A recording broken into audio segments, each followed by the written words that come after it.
The Prophet once said, "Whoever sees me in a dream has truly seen me, for Satan cannot take my form." This statement stands as one of the most unique hadiths in Islamic tradition. It's found in both Bukhari and Muslim, which gives it the highest level of authenticity. Scholars through the ages have paused over this one line. It's not just about the dream itself, it's about the confirmation that such a vision carries real spiritual weight. This hadith raised profound questions. What does it mean to truly see the Prophet in a dream? Is it possible for every believer? Does this mean the dream is a kind of divine confirmation? Companions were moved by it. Some wept. Others found themselves inspired to live more consciously, hoping to earn the honor of such a vision. For them, it wasn't just about sleep, it was about the state of their soul. What makes this hadith even more extraordinary is its clarity. Dreams can often be uncertain. People wake up unsure of what they saw or why. Yet this hadith removes doubt. If the vision is truly of the Prophet, then it is him. The message is that this vision doesn't come from your imagination or the whispers of Shaytan. It's a gift. It's a moment of connection between the seen and unseen. The companions never took such moments lightly. They believed dreams were not just reflections of their thoughts but reflections of their hearts. When someone saw the Prophet, it meant something. It had purpose. It called for action. Today this hadith still holds that same power. For those who long for nearness, the hope of seeing the Prophet remains one of the most sacred aspirations. In Islamic thought, dreams aren't just mental images. They are often viewed as spiritual experiences. Many scholars have described sleep as a kind of death. The soul separates from the body and moves into another realm. In this state, it can witness things hidden from the waking mind. This idea is rooted in the Quran itself. In Surah Az-Zumar, Allah says He takes the souls at the time of death and also during sleep. This shows that sleep is a mysterious gateway between two worlds. Not every dream is the same. Islamic teachings divide dreams into three types. The first is from Allah, a true dream. These dreams are often clear, meaningful, and sometimes even prophetic. The second is from Shaytan, who may try to frighten or confuse the dreamer. These are nightmares or disturbing images. The third kind of dream comes from one's own thoughts, desires, or fears. It's shaped by the mind, not by the spirit. Understanding which dream is which takes wisdom and self-awareness. When someone sees the Prophet in a dream, it belongs to that first category, true dreams. These dreams are rare and carry great spiritual significance. They aren't random. They come at times of deep sincerity, crisis, or transformation. That's why early scholars treated dreams of the Prophet with such care. They didn't rush to interpret them. They approached them with humility and fear of misjudgment. The dream world is a gift from Allah. It offers hope, healing, and guidance. Some people find clarity in their lives after a single dream. Others are called to change, to grow, to repent. It's not the dream itself that holds power. It's what it awakens in the soul. Seeing the Prophet in this space means the soul has touched something sacred, and when that happens, life is never the same again. Ibn Sirin was one of the earliest scholars in Islam who spoke about dream interpretation. His knowledge was deep, but his caution was even deeper. He warned against quick judgments when it came to dreams, especially those involving sacred figures. People would often rush to explain what a dream meant. Ibn Sirin taught the opposite. He reminded people that not every dream is a message. Some are just echoes of the mind. Others could even be traps. His concern was not just about being wrong. It was about the spiritual consequences. Misinterpreting a dream can lead a person down the wrong path. Imagine someone dreams of the Prophet and takes it as a license to act however they want. This can become dangerous. Ibn Sirin believed that dreams should be examined with patience, not excitement. Even a dream that seems beautiful needs thoughtful reflection. He also emphasized the importance of the dreamer's state. Was the person righteous? Was their heart sincere? These questions mattered more than the dream itself. He believed that a dream could only be understood in light of the dreamer's life. That's why he rarely gave general interpretations. He would ask questions. he would observe. He wanted to know if the dream aligned with the person's actions. This wisdom is often forgotten today. Many people search for dream meanings online or in books without guidance. They look for answers when they should be looking for purification.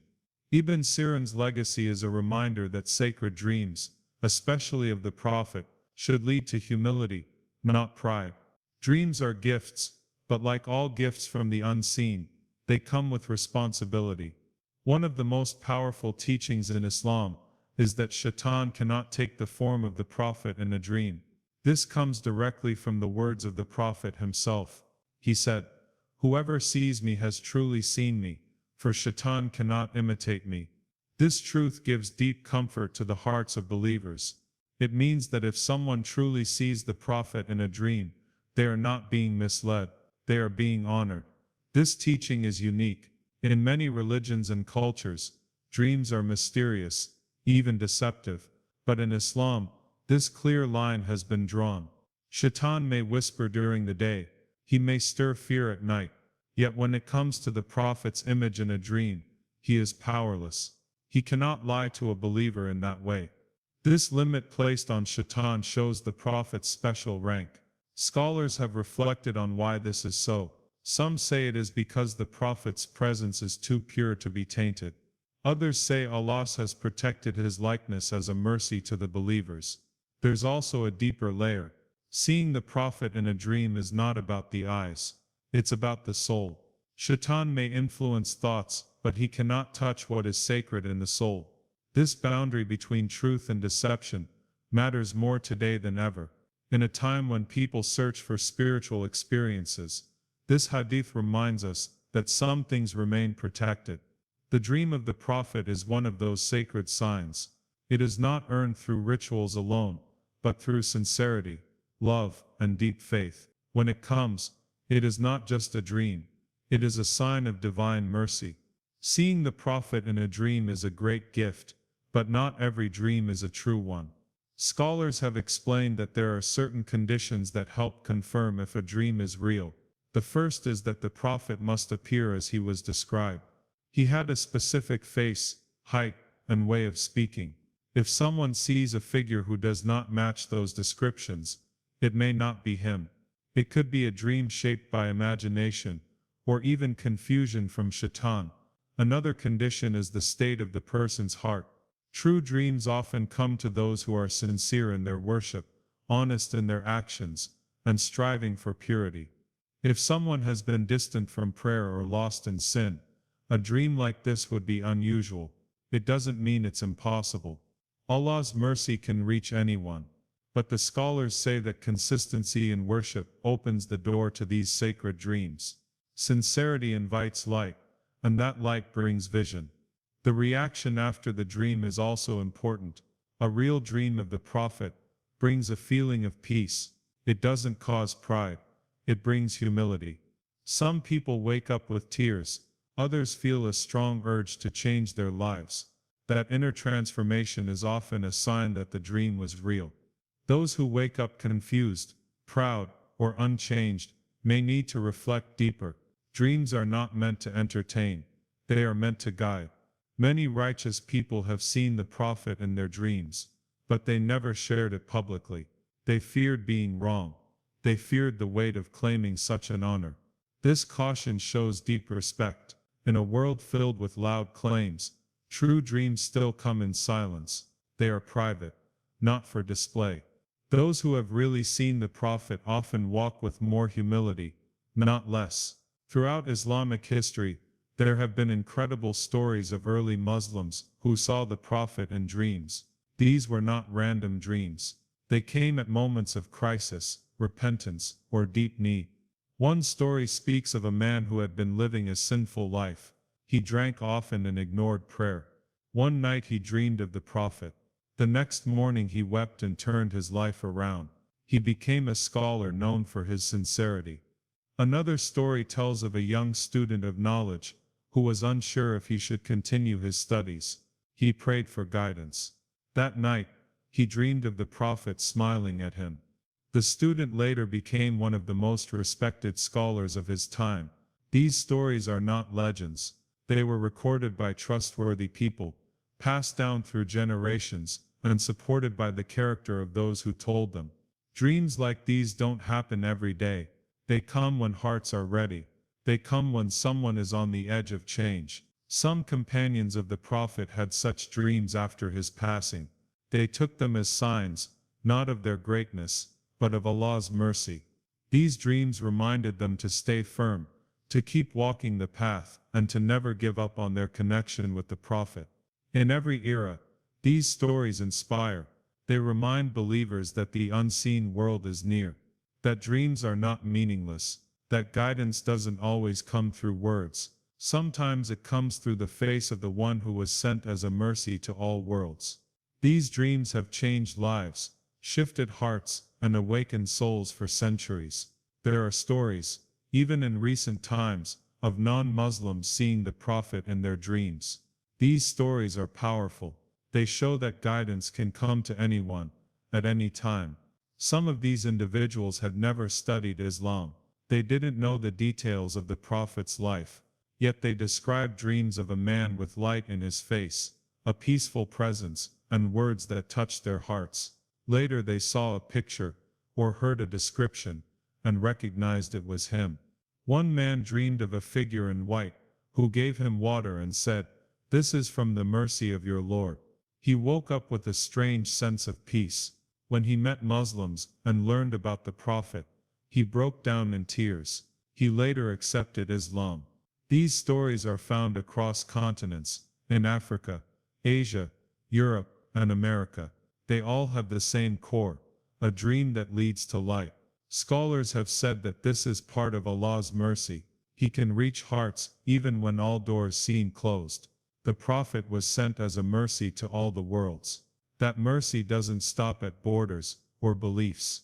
It reaches souls that are searching, even if they don't know what they're looking for. A dream can be the spark that leads someone to truth. These dreams should not be used to judge others or claim superiority. They are personal. They are between the dreamer and their creator. The lesson is that Allah can guide whoever He wills, in ways that no one expects. If the Prophet appears in the dream of someone far from Islam, it may be a call to come closer, not just for them, but for all of us watching from the outside. In times of difficulty, dreams of the Prophet often increase. When the world feels unstable, when hearts are heavy, and when people are searching for direction, these sacred dreams offer comfort. History shows that during plagues, wars, and periods of chaos, believers would report visions of the Prophet bringing reassurance. These weren't just private experiences. They often sparked public renewal. One story from centuries ago speaks of a city struck by famine. A man saw the Prophet in his dream, urging the people to turn back to prayer and charity.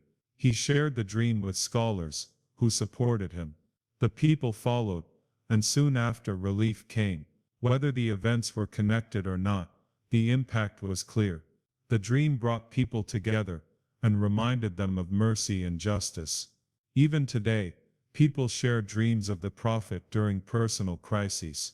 A woman facing illness saw him comforting her with words of hope. A father grieving the loss of his son dreamed of the Prophet standing beside him, offering peace. These dreams don't erase the pain, but they offer something deeper, spiritual healing. They remind believers that they are not alone. In dark times, these dreams shine like stars. They bring light into confusion. They call people back to their faith, their prayers, and their purpose. The Prophet remains a source of calm, even in sleep. Through these dreams, the soul finds rest, and the heart finds strength to carry on. When someone dreams of the Prophet, scholars emphasize the importance of the details. His features are not vague or open to guesswork. His height, skin tone, hair, beard, and even the way he walked have all been described clearly in hadith. These descriptions were preserved by his companions with great care. If someone sees a figure who matches those details, it strengthens the possibility that the dream is true. There is a reason the Prophet's physical features were preserved with such accuracy. They weren't just a historical record, They were a way to recognize him in dreams, and to protect against false claims. Some people may see a noble-looking figure in their dreams, and assume it is the prophet. But if the face, speech or presence doesn't match the description passed down from the companions, then it raises questions. Dreams are not always clear. They can be shaped by our emotions, our hopes, or even our surroundings. That's why the scholars were careful when listening to dream accounts. They asked for descriptions. They compared them with the authentic narrations. If the vision matched the hadith, it was a sign of truth. If not, they advised caution. Dreams are powerful, but they must be measured with knowledge. This careful balance between heart and knowledge protects the dream from becoming a fantasy. It ensures that love for the prophet is not misled by imagination. Seeing him is a deep spiritual experience, but it must align with what has been preserved.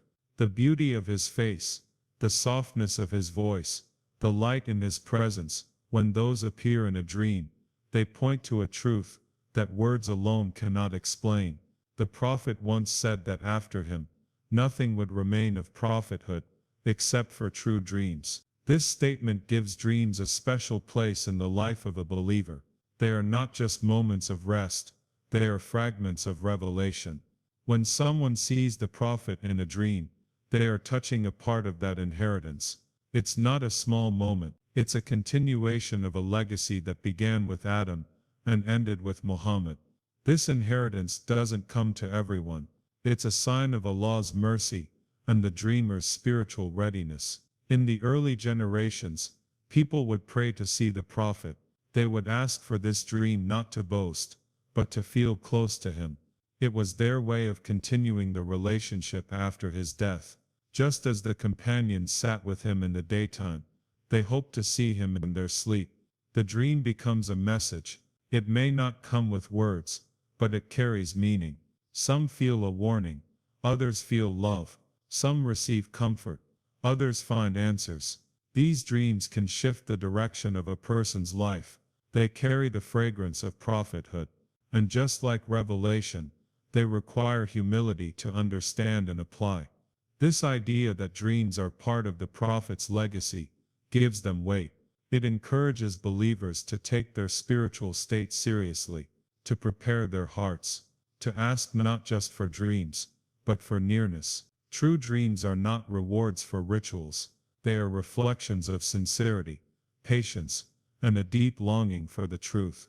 They are part of what he left behind, not in books or structures, but in the unseen moments that reach the soul.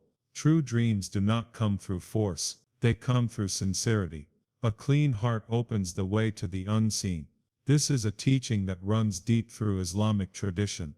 The companions and scholars after them never tried to chase dreams. They focused on their actions, their intentions, and their worship. The dream was never the goal. It was a sign along the way. Sincerity clears the heart of pride and false hopes. A person who wants to see the prophet only to feel special may never have that dream. But someone who cries in the night, longing to meet him, may be granted that vision without asking.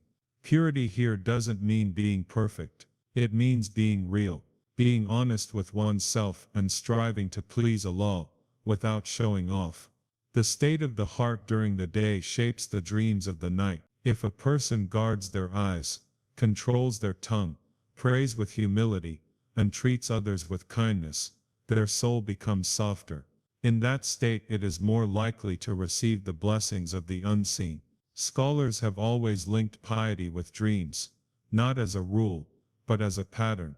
Dreams of the prophet are not the result of rituals. They are the fruit of sincerity. When the soul is sincere, when the love for the prophet is pure, when the heart is filled with remembrance, the barriers between this world and the next begin to fade.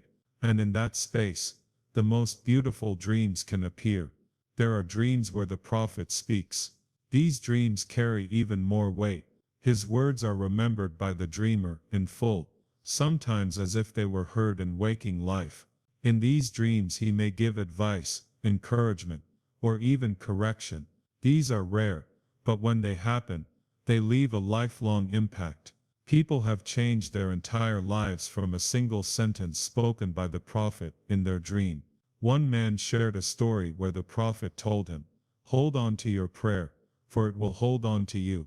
That one line became his path to repentance. He had been neglecting Salah. After that dream he never missed another prayer.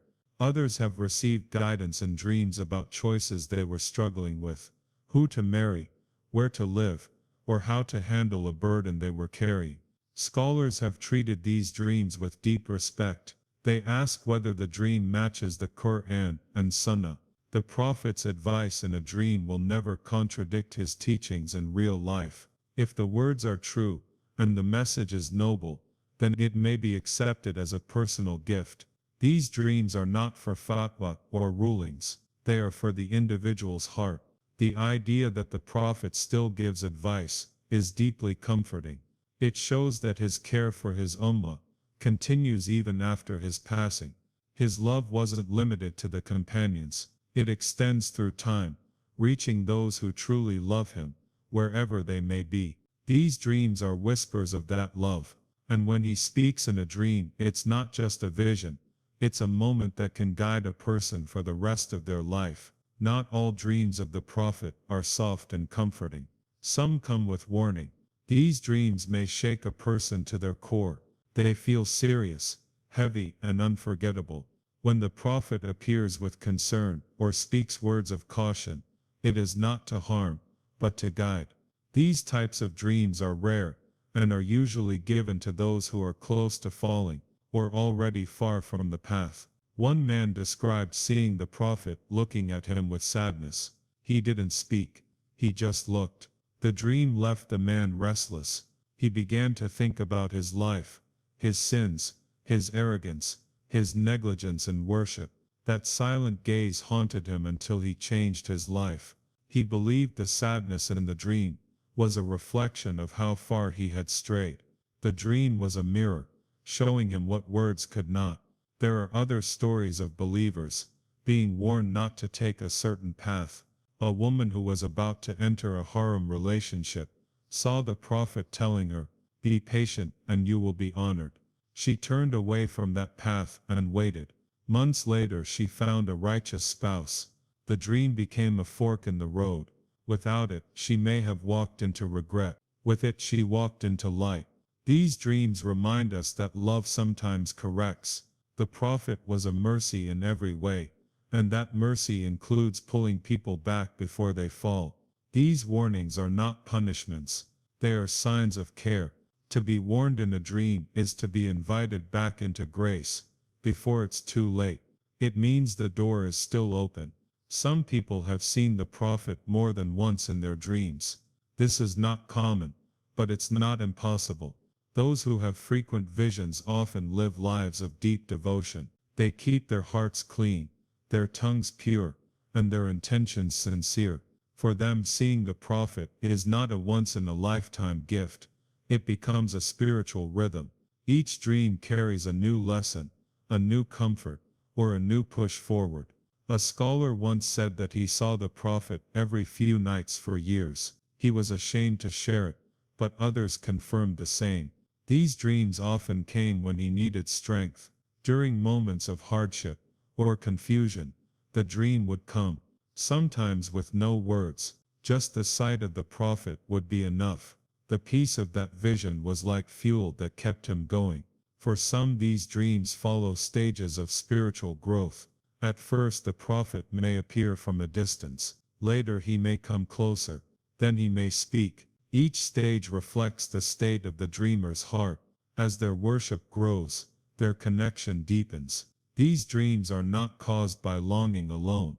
They are signs of Allah's generosity in rewarding sincerity. Seeing the Prophet repeatedly does not mean someone is better than others. It is not a badge of honor. It is a responsibility. Those who receive this gift are often tested more. Their actions are watched. Their hearts are humbled. If they misuse the dream, or speak with arrogance, the vision may stop. These dreams are not decorations. They are sacred trusts. Wanting to see the Prophet in a dream is a noble desire. But like anything beautiful, It requires preparation. The first step is purifying the heart. Remove arrogance, envy, and pride. Fill it with love, truth, and patience. The Prophet's presence is light. That light only enters hearts that are ready. A heart full of dunya cannot hold the vision of someone who lived for the next life. The second step is increasing love for the Prophet. This comes through learning about his life, his words, and his character. When a person fills their days with salawat, their nights with dhikr, and their heart with longing, they come closer. They don't chase dreams, they chase love. And sometimes that love is returned in the form of a dream that feels more real than life itself. The third step is sincerity in worship, consistent prayer, reading Quran, guarding the tongue, helping others, and repenting from sins. These actions polish the soul. A polished soul sees more clearly. Those who have seen the Prophet in dreams often speak of a period of spiritual focus before the dream. Fasting, tahajjud, charity, all play a role in preparing the soul. Finally, make dua. Ask with humility, not to be special, not to show others, but to feel near. Say, O Allah, allow me to see the one who you sent as a mercy. Say it from the heart, whether the dream comes or not. That love will already begin to change, because wanting to see him is a sign of love, and that love is the seed of every transformation. Dreaming of the Prophet is not just about sleep, it's about the state of the soul. It's about longing for nearness to the one who walked this earth as a light in the darkest of times. His image in dreams is a sacred moment when the past reaches into the present and offers hope. That dream may come once or many times. It may speak or stay silent, but it always leaves something behind: peace, love, purpose. These dreams are not about superiority or fame. They are signs of mercy. They remind us that the Prophet's mission didn't end with his death. His love continues. His connection with his ummah remains alive. And through these dreams, hearts across the world still feel his presence. They hear his voice. They wake up different. For those who have never had this dream, the door is still open, not just to dream, but to draw near. Love him, follow his path, speak his words, walk with his manners. And even if the dream never comes, the connection will grow, because the dream is just a reflection. The true vision is in how we live. If we live with love for him, then we are already. And in the end, the dream is not the goal. The goal is to stand with him on the day of judgment, to see him smile, to hear him say, "My Ummah," whether in a dream or in the hereafter. That is the moment that truly matters.